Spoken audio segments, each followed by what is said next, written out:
जाहिर है ओवैसी की नजर यूपी में मुस्लिम वोटों पर है। ओवैसी अल्पसंख्यक समुदाय के हक हुकूक की बात करते हैं और अल्पसंख्यकों के साथ खड़ी होने वाली पार्टियों पर उनको छलने का सीधे आरोप लगाते हैं, जैसा कि उन्होंने बिहार और महाराष्ट्र नगर पालिका चुनाव में किया।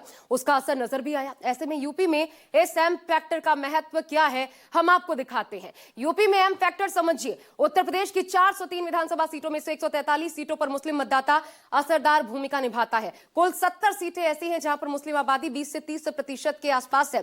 73 सीटें ऐसी हैं जहां पर 30% से ज्यादा मुस्लिम आबादी है। इसके अलावा 36 सीटें ऐसी हैं जहां पर मुस्लिम उम्मीदवार जीतते हैं, खासकर उन जिलों में जहां मुस्लिम वोट बैंक सबसे ज्यादा है। जिनमें कौन से जिले आते हैं? इनमें सबसे ज्यादा मुरादाबाद, रामपुर, बिजनौर, शामली, अमरोहा, ये तमाम सीटें हैं। मुस्लिम समुदाय की आबादी 40% से ज्यादा है, जबकि हापुड़, मेरठ, संभल, बहराइच, बरेली चले जाइए, श्रावस्ती चले जाइए, 35% से ज्यादा मुस्लिम वोट बैंक यहां निर्णायक साबित तो होता है। हालांकि 27 में अखिलेश को चोट पहुंचाने का दावा करते हैं ओवैसी।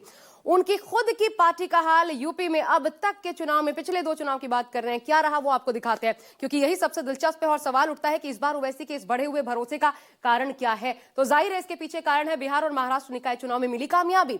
दरअसल देखिए, 2017 का चुनाव, जब योगी आदित्यनाथ पहली बार आए, 38 सीटों पर चुनाव लड़े एमआईएम के कैंडिडेट्स, और नतीजा ये रहा कि 37 सीटों पर एमआईएम के तमाम कैंडिडेट्स की जमानत जब्त हो गई। इस चुनाव में एमआईएम का वोट प्रतिशत 0.24% रहा।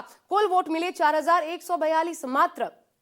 फिर 2022 अगला विधानसभा चुनाव देखिए क्या हुआ। 2022 में बढ़कर 95 सीटों पर चुनाव लड़े, नतीजा फिर सिफर रहा। और इस बार तो सारे के सारे कैंडिडेट्स की जमानत जब्त हो गई। इस चुनाव में ओवैसी की पार्टी का वोट प्रतिशत रहा 0.49%। कुल वोट 4,50,929, यानी कोई बढ़त पिछले चुनाव के मुकाबले, 2017 के मुकाबले दर्ज नहीं हुई। और अब बारी है 2027 की। अब एक और अहम सवाल पर आते हैं कि इस बार यूपी में किसका क्या फॉर्मूला है। 2 बड़े चेहरों की बात, जिसके बूते दिग्गज चुनावी मैदान में कूदेंगे। एक तो योगी आदित्यनाथ, अखिलेश यादव। पहले योगी की बात।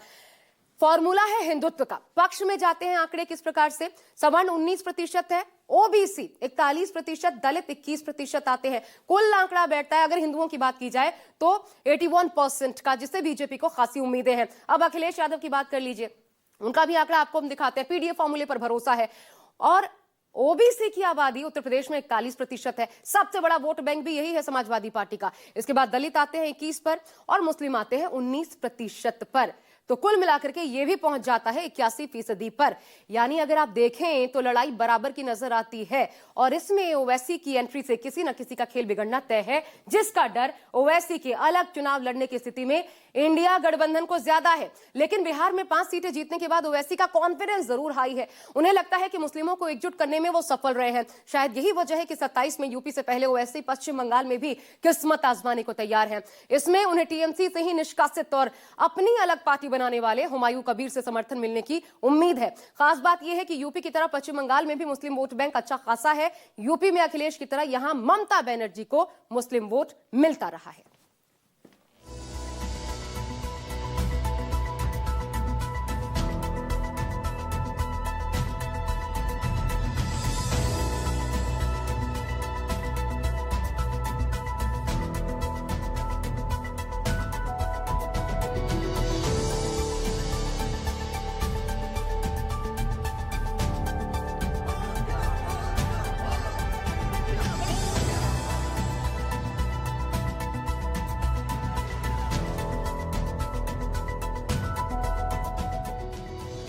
पच्चीस में ओवैसी का सीमांचल, 2026 में टारगेट पर बंगाल।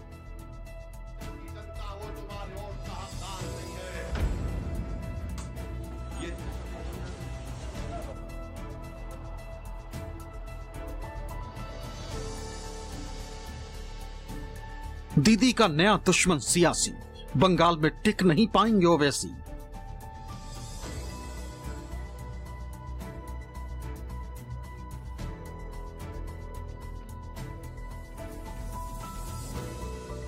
ममता का खेल बिगड़ने वाला है या बंगाल नहीं बदलने वाला है?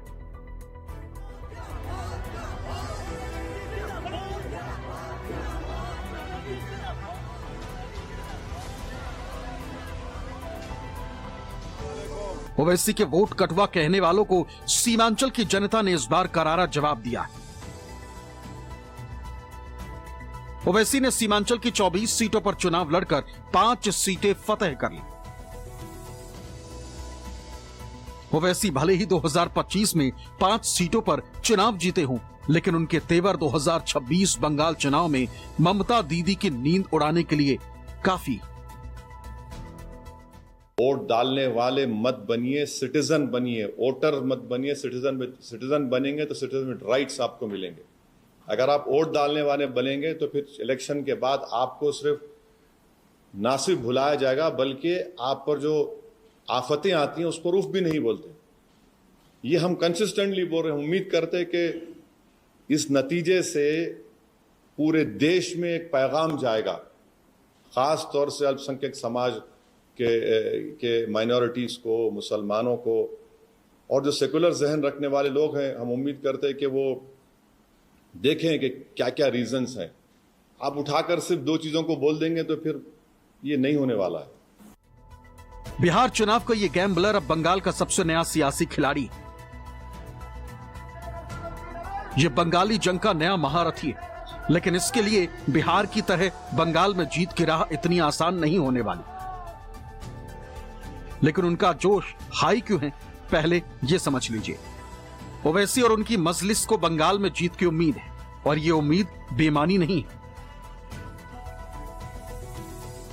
मजलिस की चुनावी तैयारी का आधार धार्मिक समीकरण है। बिहार फॉर्मूले के हिट होने के बाद ओवैसी बंगाल में जीत का स्वाद चखने के लिए बेकरार है। बंगाल में मुसलमानों की तादाद भी मजलिस के लिए फायदेमंद साबित हो सकती है। साथ ही अल्पसंख्यकों में टीएमसी के लिए नाराजगी भी ओवैसी की उम्मीद बढ़ा रही है।